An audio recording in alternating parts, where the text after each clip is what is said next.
구실이야기 116회입니다. 비상장 주식을 증여할 때 알고 계시는 대로 시가로 평가하는 것이 원칙입니다. 시가가 없을 때 세법에서 정한 다른 평가 방법을 적용하는 것인데요. 비상장 주식의 여러 형태 중 수년 내 또는 수개월 내에 상장이 예정된 종목으로서 38 커뮤니케이션 같은 사설 매매 거래 사이트에서 빈번하게 조회되는 종목을 증여할 때 증여재산의 평가 방법에 대한 불합리한 점을 이야기하려 합니다. 38 커뮤니케이션에서 조회되는 시세 정보를 상증법상 시가로 보아 증여재산 평가를 해도 문제 없을까요?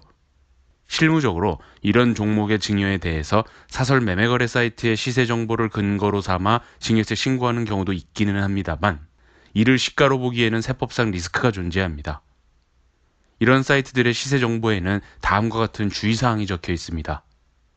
본 시세 정보는 사이트 내 매물을 집계해 산출된 것이며 당사는 실제 거래된 내역을 정확히 알 수 없기에 회원분들이 거래하신 가격과 다소 차이가 날 수 있으므로 참고 자료로 이용하시길 당부드립니다. 상증법상 정확한 시가가 되기 위해서는 실제 매매가 체결되어야 하기 때문에 따라서 이런 가격들로 증여재산 평가를 하기엔 세법상 정확하지는 않죠. 법률적 판단을 하더라도 아주 많은 심판례에서 비상장 주식 거래 사이트는 실제 거래된 가격을 공시한 것이 아니라 사이트 내의 매도가와 매수가를 집계하여 그 평균액을 기준가로 정하여 게재한 것에 불과하여 매매 사례가액 등 시가로 보기 어렵다고 합니다. 머지않아 상장이 예상되어 유망한 비상장 주식을 배우자나 장녀에게 증여할 때 증여재산 평가를 위해서는 시가를 알아야겠고 사설 매매거래 사이트에서 빈번하게 조회되는 종목이기에 여기서의 시세를 참고하면 좋겠으나 상증법상 시가로 확정할 수도 없다는 말입니다.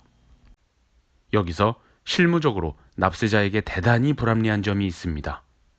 오늘 영상의 핵심은 이제부터인데요. 그럼 비상장 주식인 증여재산은 어떻게 평가해야 할까요?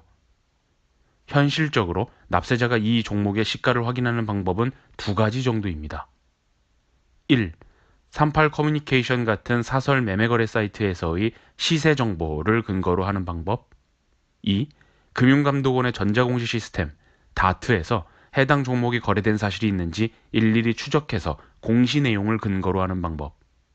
사설 매매거래 사이트의 정보는 엄밀히 법률적으로 적용할 수 없다는 것이 심판례 등의 입장이니까 다트를 확인해 봐야 할 텐데 예를 들어 증여대상 종목의 법인명을 갑법인이라고 할 때 갑법인의 주주로 있는 A법인을 다트에서 조회하여 보유하고 있는 갑법인의 지분을 처분한다는 공시가 있는지 일일이 확인해 봐야 합니다. 허나 이마저도 갑법인이 주주명을 공시하지 않는 기타 주주그룹에 묶인 소액주주인 개인 또는 법인이 매매계약을 체결한 사실은 어디서도 확인하기 어렵다는 문제가 있습니다. 38 커뮤니케이션의 시세 정보는 법률상 쓸 수 없다 하고 다트에서 공시된 내용을 찾자니 도저히 계약 체결 사실을 확인할 수 없는 상태라면 실무적으로 방법이 없다는 점이 불합리하다는 것입니다. 비상장 주식은 감정평가도 안 되고 부동산처럼 국가에서 운영하는 실거래가 공개 시스템 같은 매매 사실을 공시하는 사이트도 따로 없습니다. 홈택스나 국세청 홈페이지에서 재산 평가를 위해 제공하는 서비스도 없고요. 납세자 입장에서 시가가 없구나 하고 세법에서 별도로 정한 보충적 평가 방법을 적용하여 신고하자니 이것도 그 법인의 재무제표뿐만 아니라 회계상 장부 등을 근거로 해야 하는데 일반 주주가 이런 구체적인 회계 등 내부 정보에 접근하기는 불가능하므로 어렵습니다. 이러한 사유로 현실적으로 세법상 정확한 증여재산 평가 자체를 할 수 없는 상태에 놓이게 됩니다. 비상장 주식을 증여했으니 신고는 해야 하고 어쩔 수 없이 나름대로 찾아본 가격으로 평가해서 신고했다고 할 때 과세관청은 이를 어떻게 받아들이고 확정하는지 보겠습니다. 증여세는 납세자가 신고한 내용이 그대로 확정되는 것이 아니라 정부가 최종적으로 결정함으로써 확정되는 세목입니다.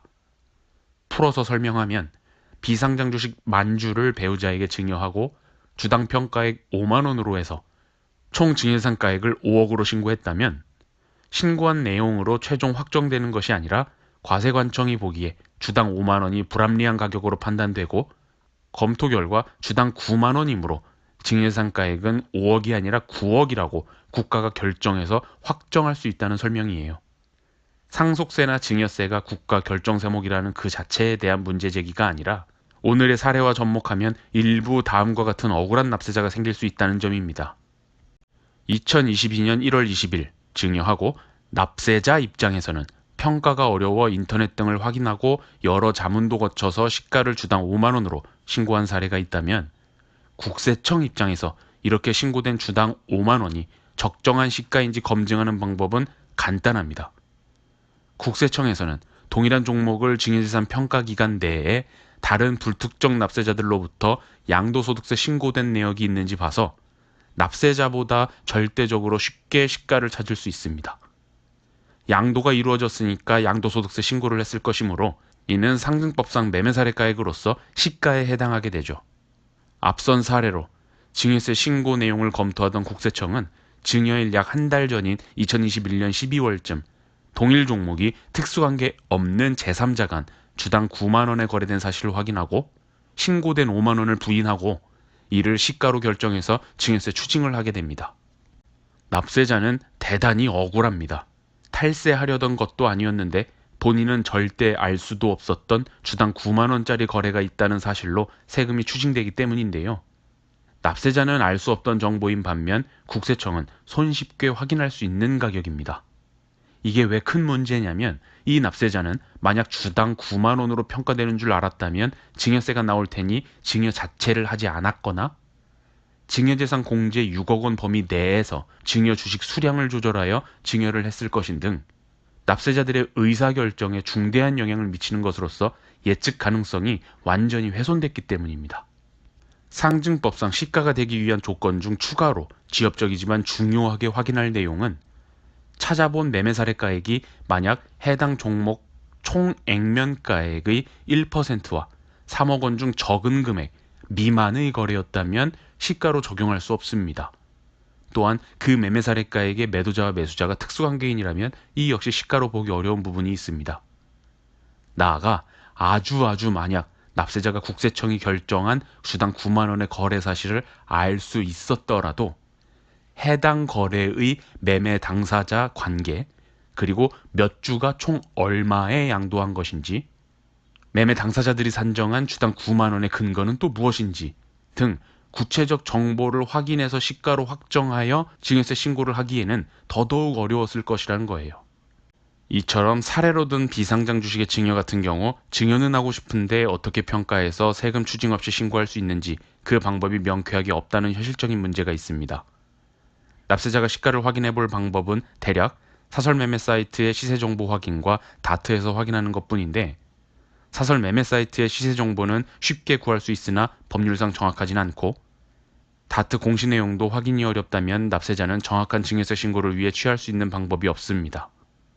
심지어는 다트에서 공시된 가액을 신뢰하여 신고하더라도 국세청은 합리적 시가가 아니라고 판단하면 이 역시도 추징할 수 있습니다. 비상장 주식은 납세자의 정보 접근이 부동산 등 다른 종류의 재산에 비하여 제한적인 반면 국세청은 제3자 간 양도거래로서 접수되는 양도소득세 신고를 통해 매매사례가액을 확인할 수 있으니 납세자와 과세관청 간 정보가 너무 비대칭적입니다. 오늘 영상은 그래서 비상장 주식은 어떻게 신고해야 하는 것이냐에 대한 해답을 안내하는 영상은 아닙니다. 경험상 38 커뮤니케이션에서 확인한 가격으로 신고를 했어도 수년이 지나도 문제없는 경우도 꽤 있었고, 반대로 납세자가 스스로 38 커뮤니케이션 시세가 법률상 시가에 해당할 수 없다고 판단하여 다트에서 공시된 내용으로 신고했더니 추징된 경우도 봤습니다. 비상장 주식의 증여 자체가 전체 국세 항목 중 지극히 비주류여서 납세자를 돕는 서비스가 갖춰져 있지 않은 것 같은데, 부동산뿐만 아니라 주식과 같은 금융재산의 이전도 증가되고 있는 만큼 다양한 논의를 거쳐서 시스템이 구축되어 억울한 납세자가 발생하진 않았으면 좋겠습니다. 이상으로 116회 구실 이야기를 마치겠습니다. 감사합니다.